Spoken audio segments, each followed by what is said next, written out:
really good news is if anyone feels like coming in here, then we can have someone else on to talk, which I kind of like once in a while. Yeah. I enjoy talking, but I think it's nice for people watching to have someone else to listen to sometimes. Alright, can you... Well, hello everybody. Welcome to Causeway Challenge 2016 live stream. Chris May of Australia here, and I have Jesse Matthews from Canada with me in the commentary booth. We're about to watch a match in round what is it? 16? Round 16. Yeah, Nigel Richards and runner-up Mark Nyman, which should be a really good one. Mark took a bit of locating for this match. Players are well underway for round 16, but I think they're about to kick off now.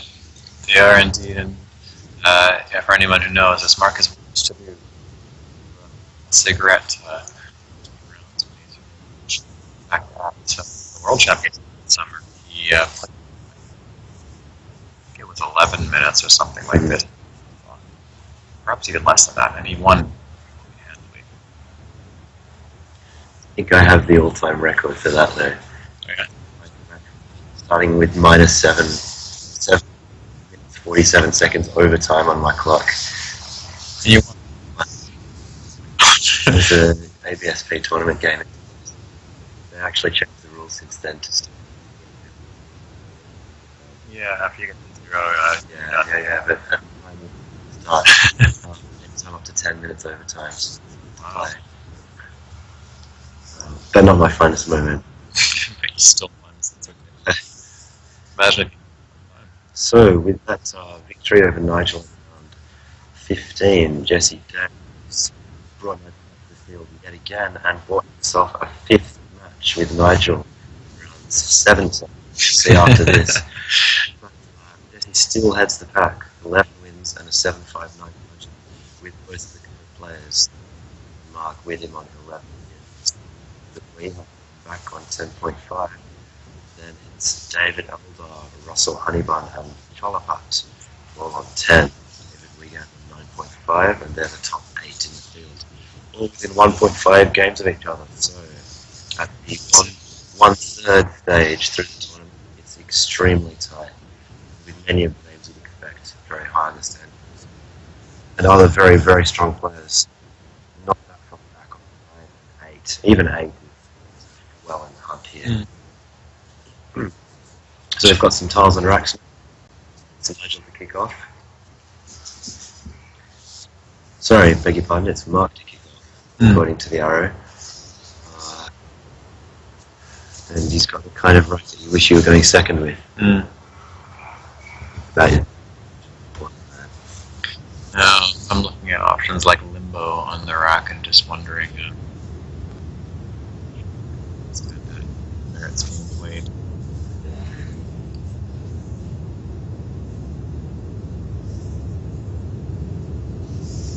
Yeah, A for binomial would be nice.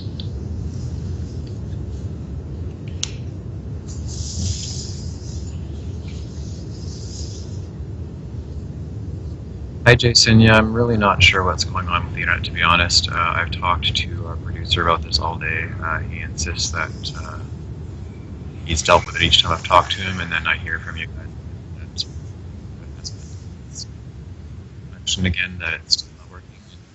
I don't know what else I can hear, I'm sorry, but we will...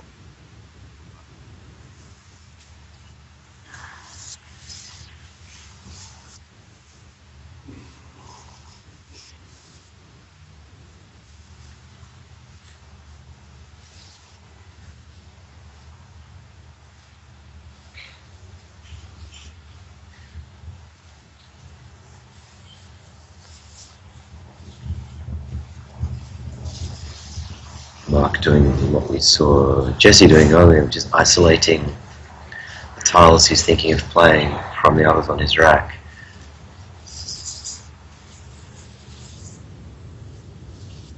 Do that because it is especially if you then rearrange them and play something else, which is what Jesse in fact did at that time. And to be fair, Nigel actually had Xenia lined up in his rack as well. well, so even he does it, but not so. Not separated. Yeah, that's true.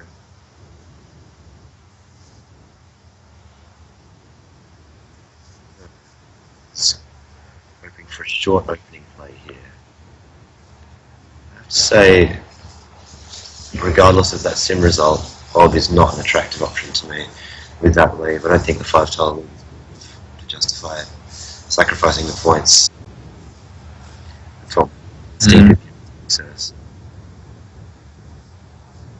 You know what Quackle for with that? I assume it's just how the letters combine to get that over, but that also might be assuming that Ob isn't completely obliterated whatever Nigel is after that.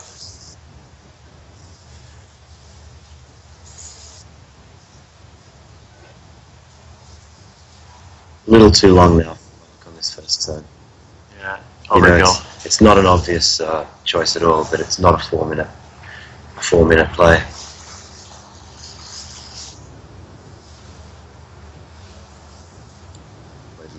Stop thinking about substantially this. And the opponent might not score much in this turn, Jason. That's true, but then what are you going to score next turn if you? I don't know. I don't think Lehman is an awesome lead.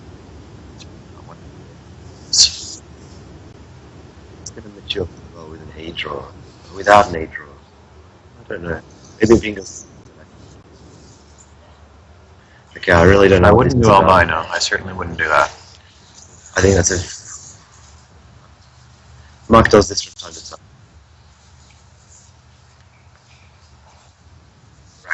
Play either here nor there, really, practically.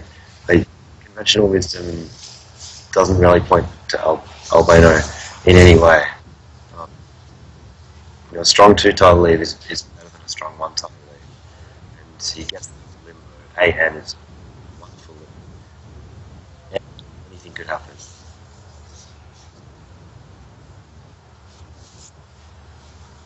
And then there's Axonite, I think, as a result of this placement of albino.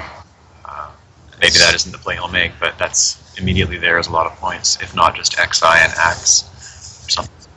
I'm really very curious to see your own. Anything else. Conventional wisdom really points to albino, and I've seen no reason to go against the conventional wisdom against Nigel. Does he think that wide open board the likeliest chance? I'm really unsure, and I find it hard to get into Mark's head. Other players, Jesse, for example, it's usually relative to what he's thinking. I think Wagyu was the only play we've been really. So, albino, I'm already confused. I don't know.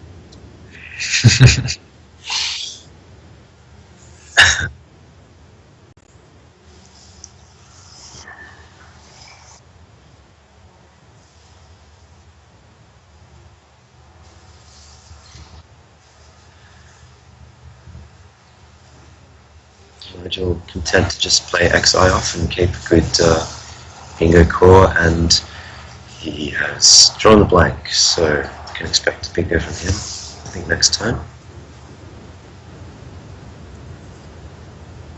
It will be one.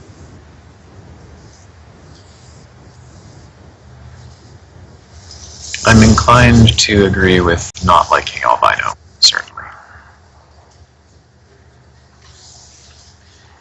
I mean, it has to be a positional choice. He has to think that having it is advantageous to him in some way because he's playing Nigel, but the logic of this is very opaque to me. Will he now play KOW from 7A? Yes. No. Mo. Looks like an N. Yeah, he's gone from Mo.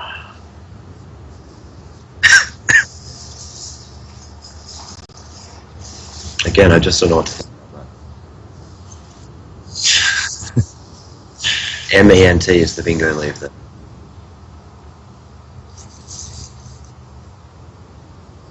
He hasn't set up the K for anything guaranteed.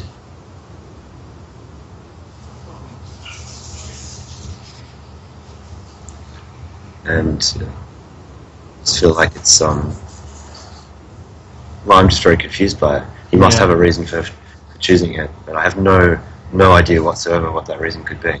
Yeah, I'm lost on that one. And it's got nematode and different things like that. But is there something better? yeah, at the very least, Nigel can bingo through that. He's done whatever he's going to do. Probably. I think it's jumped out to me that was a triple. Miko and nematode were the only two bingos, so I assume it's nematode. It is. And yes, Jason, I agree. MENT is very strong, and then floating I and O on the board, which Mark himself put there, it's much stronger. So his two plays are actually mutually inconsistent, as well as violating conventional stuff. So it's a very, very start from Mark, and this is not the first time that player Kenji thought of his moves very strong against Brett. So it's hard to sit here and be too critical of achieving more in the game of Scrabble than either of your current commentators have, probably ever will. So, nonetheless, confusing plays. Rudderless, yes. Jason, that is something I noticed. Just made yesterday. I kind of like it. That might be the expression that I used to characterize Chris. To impersonate him, I'll have rudderless in there somewhere.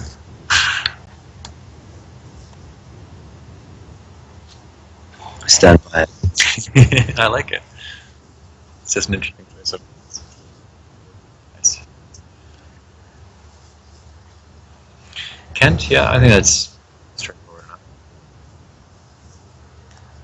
Yeah, I mean, it's straightforward enough, but it's interesting that there was nothing better than that, right? He kind of made his bed and had to lie in it.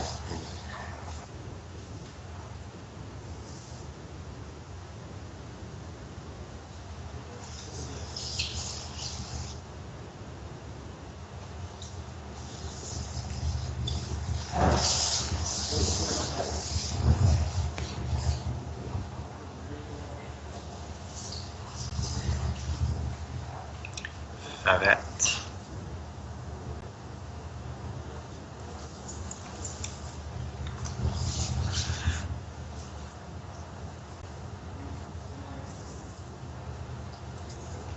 So Nigel plonks down Potter for maximum points. Mm.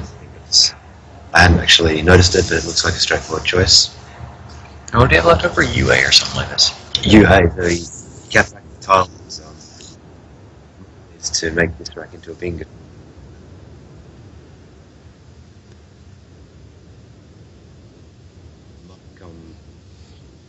I have to think slightly through his own making. He's now staring at a 100-point deficit that need not have been one. Or need not have been so bad. The rack still doesn't do all that much on the board.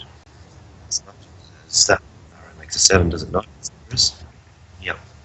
Nigel's got sitting pretty with bottom row. If that's blocked, look Kent. Kent takes an E as well. Kente, yeah. Kent will take S as well, but Kente takes. Oh wait, does? Yeah, so Nigel's bingo is secure next turn. I expect. Oh, Collins. That's what it is. It's Collins only. Kent for North America. Just So past use tense that of excuse Kent. on me. So, Mark has to solve his rack before this game's going anywhere for him. And I expect that the E-hook on Kent is the vehicle that he will choose. Not sure exactly what play. Vet is quite credible, keeping the E-hook for E-fouls before time at the double-double line. way if you could choose Fett. But I'd be reasonably surprised if it's J. Colin play. There's one or another that he goes for. Fett at C. Taff at C11. Other possibilities, but he's got something. None of the above. Plays Fett 2 T's. So that's playing 2. There's already 2 on the board.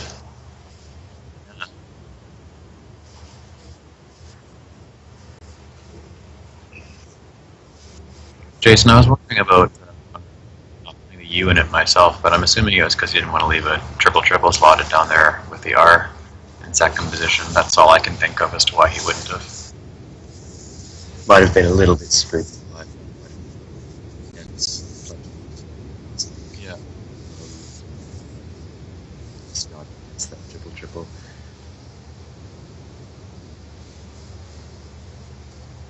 And Mark Nyman is in a real hole now. 156 point deficit. He's going to want to get a bingo immediately here. It's not like he will. Yeah.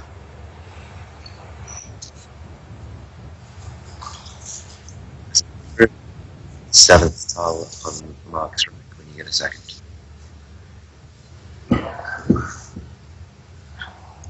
Another A, okay. Dave's looking, the 1. Fett, part of the idea is setting up the A in the left. But it's, well, I just don't know. Nigel's just gonna make this one bloody. It seems like, almost like Mark keeps thinking the game is going to go in a particular way after the game just isn't going in his ways. Yeah, again, I'm unsurprised. Disagrees with Mark. FETT is a play that you can defend more easily than either of his first 2 moves. But, when you're the chasing player, I think you need to play the percentages.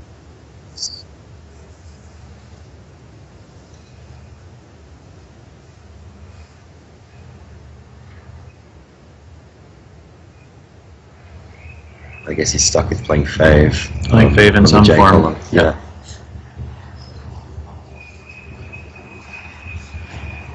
There's nothing, nowhere good for F, A, E, M. Yeah, I'm not seeing anything offhand when I'm looking at this board. For Av, holding on the F, I think.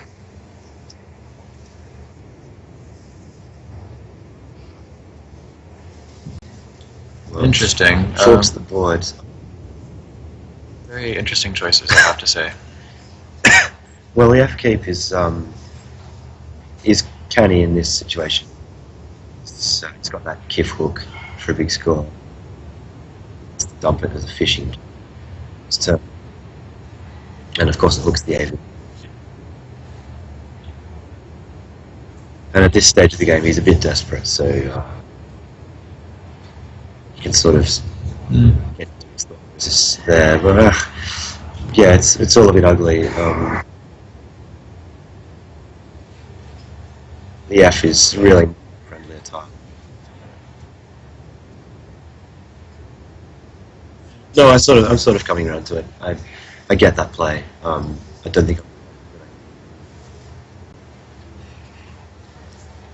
He's thinking that an almost full with EF next to probably a bad thing. Meanwhile, he's got Freenham. Doesn't let me down.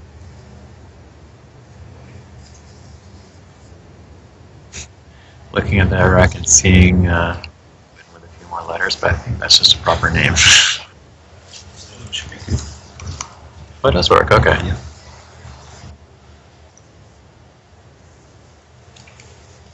Not sure. Doesn't really have an elbow.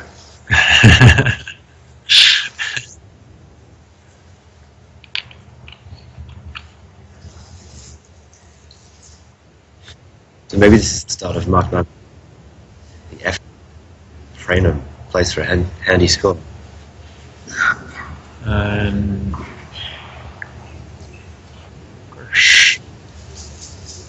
Okay, so makes sense. Nigel's trying to lock up the game totally. Extremely defensive player. Spends the blank for an almost bingo score. Going to 200. And just the spot he's knocked out. Mm-hmm.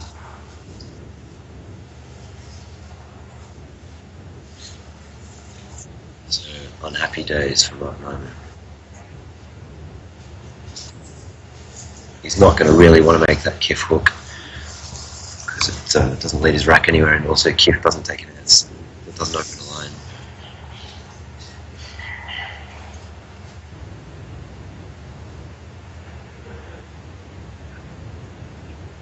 I think you can pretty safely say that this is curtains. Mm.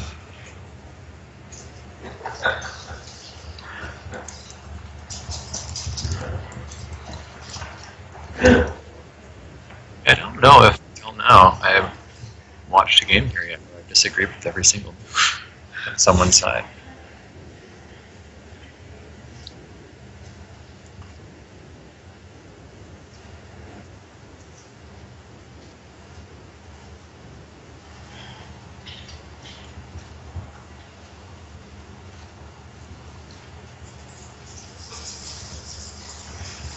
Down to 10 minutes as well. Pretty nightmare game. Mm. Can almost guarantee he's going to go up for a puff right after this one. Yeah, I think we agreed with Kent. Hmm? We agreed with Kent, basically. It's true, actually, yeah. That's Every one. play. That is one.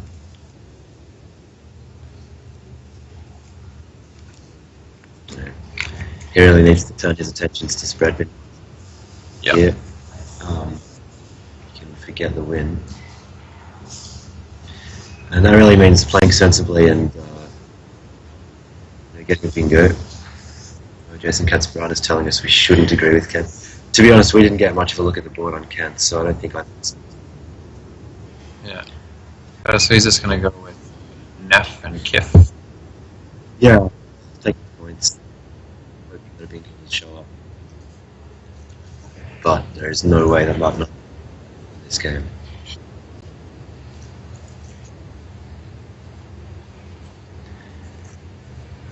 Nigel can do what he wants here. Use the C and the V to block off the bottom right if he thinks that's important, or he could just go on his merry way and himself by balancing. Jason Katz-Brown is continuing his crusade to disagree with every single Mark Nyman by telling us that UFO Oh, at was B5. superior. See that. Yeah, well kept. Ramen probably was better. Mark's probably feeling a bit rattled.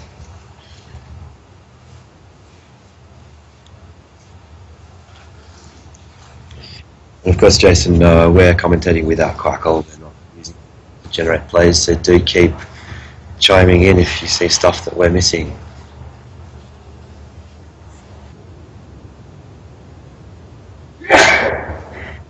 Curious to know what Nigel thinks of this match. I would be very tempted to go for spread here, if it were me.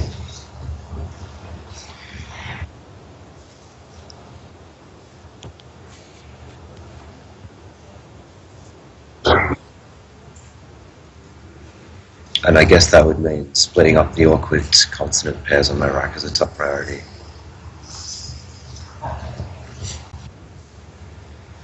I think H12, V, A, G, S. A lot worse than that. Keeps the C, which goes nice.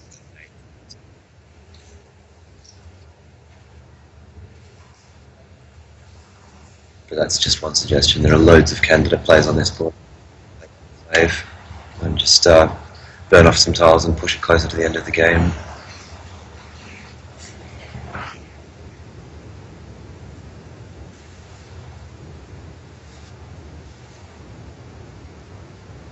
There's nothing that reaches from 8J all the way over to the triple E. It does have the L for Ravel.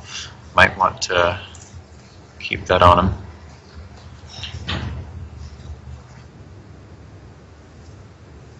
Ravel and allowing or travel plays on.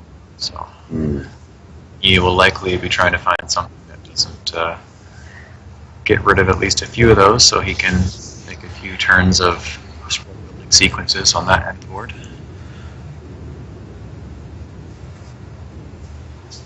And A or no, a lot on the next one at 8J. Which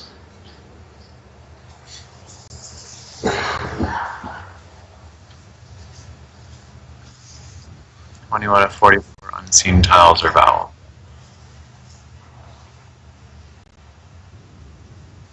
So feeling. Oh yeah, Moa and Beeling. Yeah, I was looking at Moa hooks myself.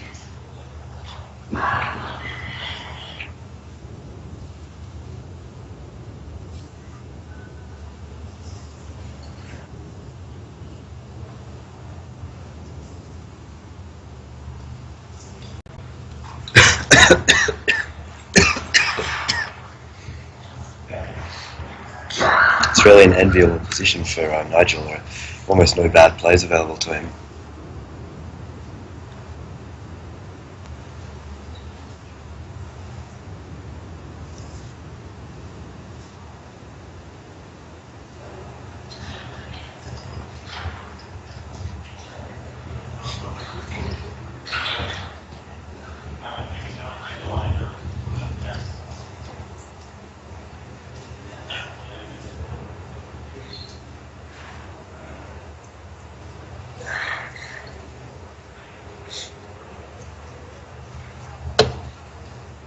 I'm always fascinated by the plays Nigel does spend time on. He's such a fast player. And he spends time on this. I guess he's got a lot of moves to consider. And it's not clear to me. So even he takes time to do this. But for example, compared to the Genji pointed out yesterday, seemingly permuted 8 different engines, played the optimal move in 20 seconds with one in the bag. That was astonishing. Versus that move in 20 seconds. Curious why he needs 3-4 minutes on this one. I'm guessing it has to do with all the permutations of moves that you could do in the subsequent turns on different ends of the board. Like with Beeling, you keep CLT, so he might be looking at ways that that's better than, like I said, would be a second best option or another there too. But I suppose that's true, and he does have an opportunity in this play to really shape the board in a way that'll be important for the rest of the game. I wonder if he's thinking about losing or if he's thinking about spread. Score difference is just at that cusp where you stop worrying about losing with blank with.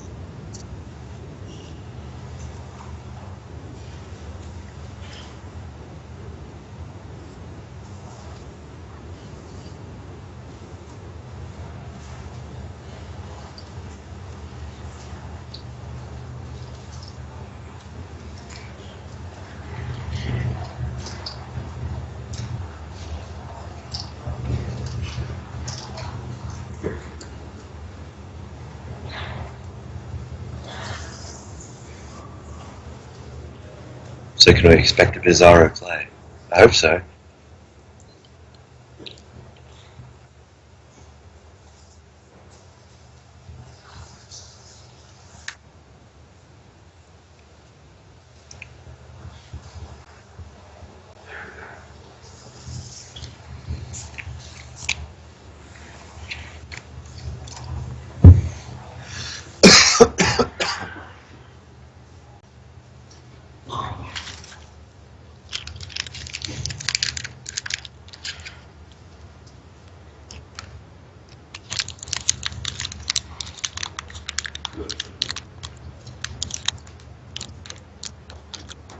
So we wait. I think this is the longest Nigel's spent on a turn for the entire tournament we've been watching.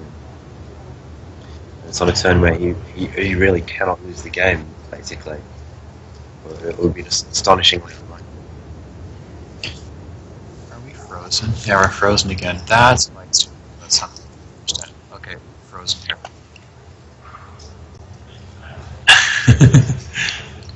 Deja vu. Yeah, I think I've seen this movie.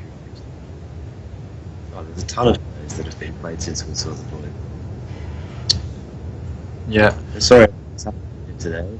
Our feed froze, we didn't notice, and the chat wasn't quite active enough for us to realise it until too late. We've missed about 4 plays. So it would be sort of infer what might have I thought Nigel was taking ages on. He played. What did he play?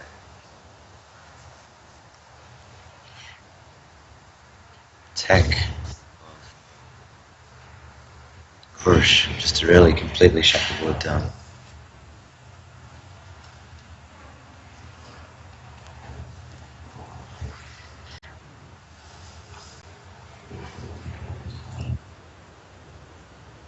It's like Mark must have had some poor racks. Dumped some valves. Isn't really going anywhere. So sorry, we have no idea what's happened since Tech really. If you guys did saw it, then we can give our thoughts. But otherwise, we're seeing like score 989 and a rack of DEEIOPR. Is that what you guys are seeing? Let us know in the chat. And it's a completely hopeless position. Still 200 down. Still absolutely no prospects of anything much. We're reduced to talking about what Nigel does when he can't lose. That was really close to check his rack.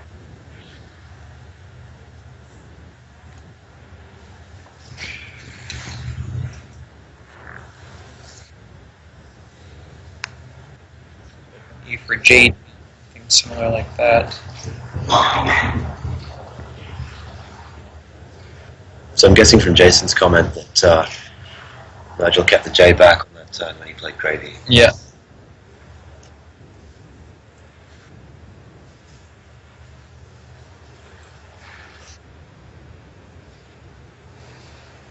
Our thoughts on how Nigel chooses is when he is over 99% expected win share in a position. Yeah. It's kind of tough. It's hard to get into Nigel's head even in any situation in general. The only theory I would have, Jason, is maybe he's some strange hypothetical situation or fun word we didn't know about because if it's going to win, why not?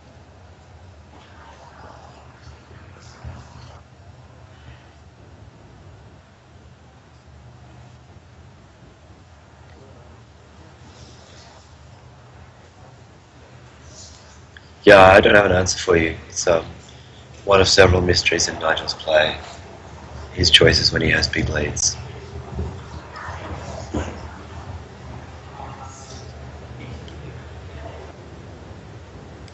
do have a sense that he very much tries to prevent the win first, and spread is a secondary concern for him.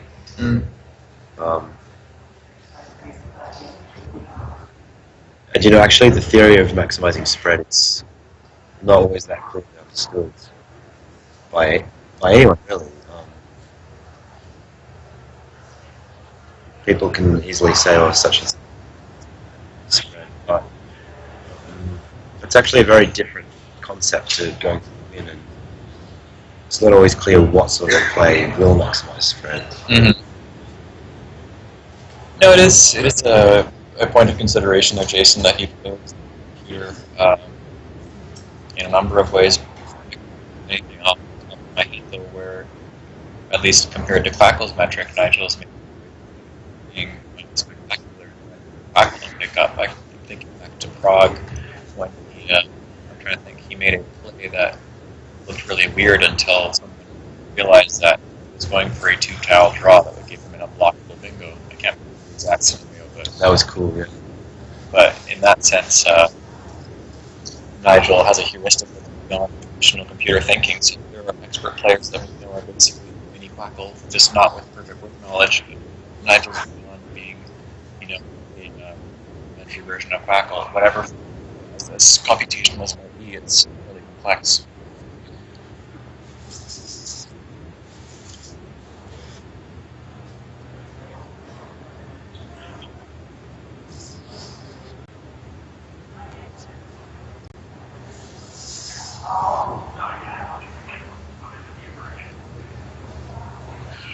I don't know. I mean, if what Jason's saying is correct in some way, then what's driving the particular choice in a given position must be maybe some possibility that he thinks is cool.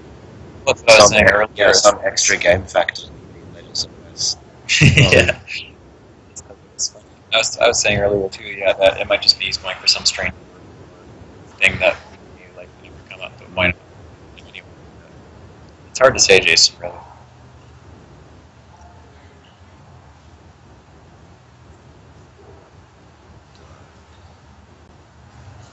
Meanwhile, Mark is slugging away with, excuse me, no success whatsoever.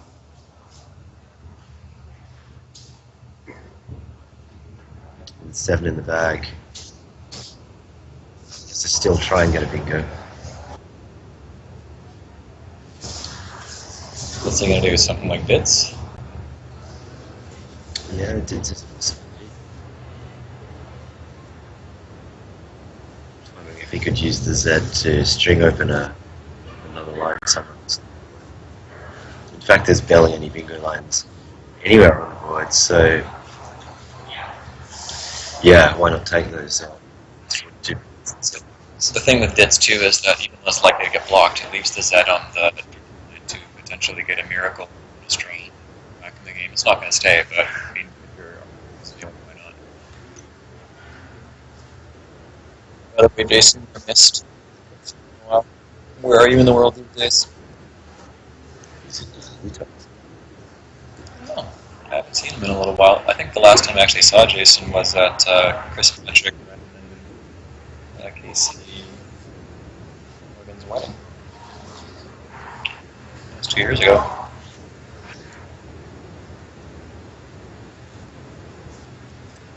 Salt Lake City home these days.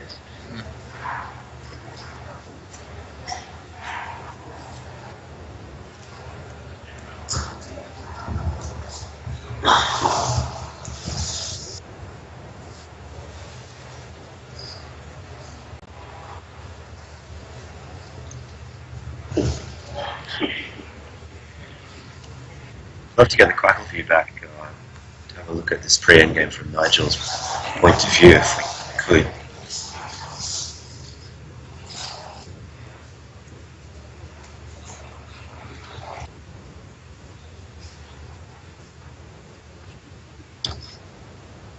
J that he saved is going to come in handy. Nigel's been saving J's for a long time. Everyone remembers the Mumbai Worlds final. No one could make head or tail of his moves against Ganesh in one of the games.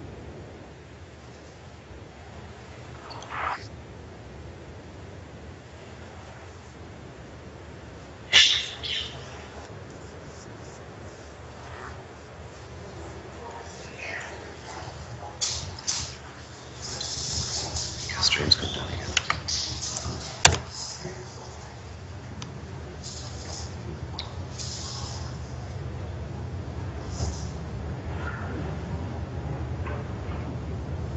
Well, so we've got Quackle back. And, Mark has a handy looking rack, but again, it's not going to avail him all that much. None of the floating tiles that he needs for 8s are available.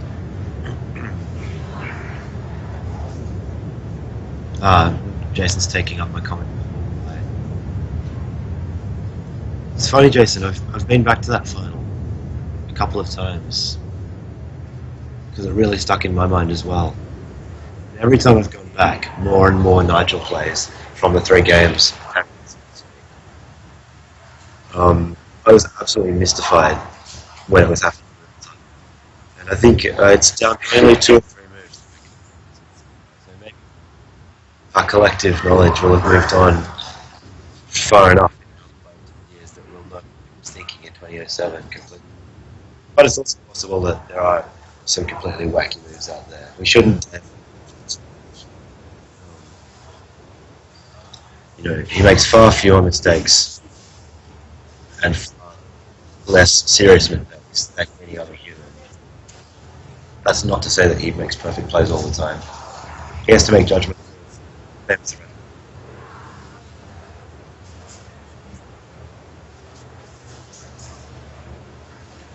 There are situations in Scrabble we think there are situations in Scrabble where you just can't be sure which move is best, especially given the human factor, the opponent knowledge.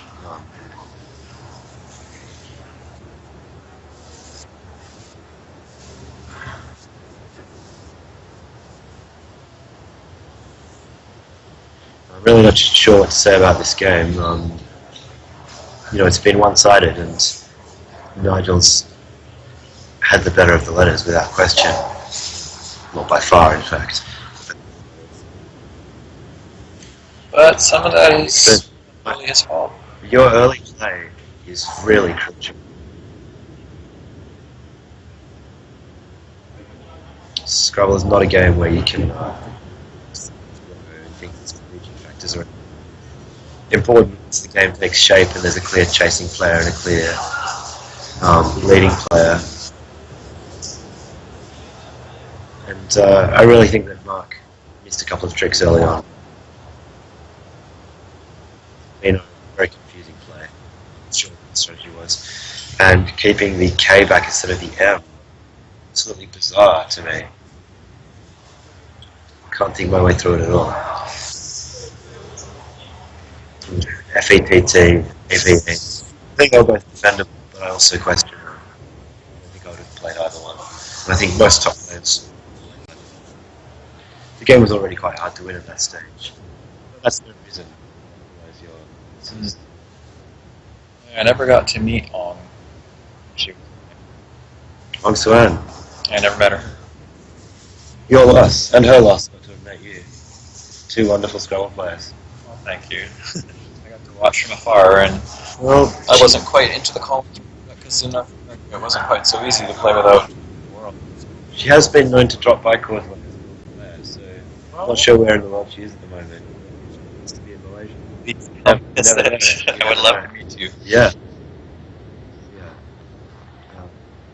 Kings Cup champion in her day. Really? Yep. When was this? 2008. Big Nigel. Oh. 15 years old. Oh my god. Yeah, it was wonderful. Wow. It was a great day, wasn't it, Jackson?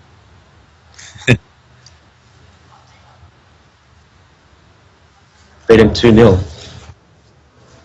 Impressed. Very impressed.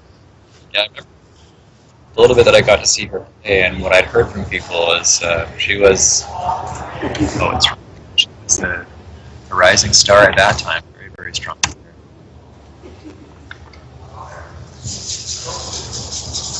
Very composed player.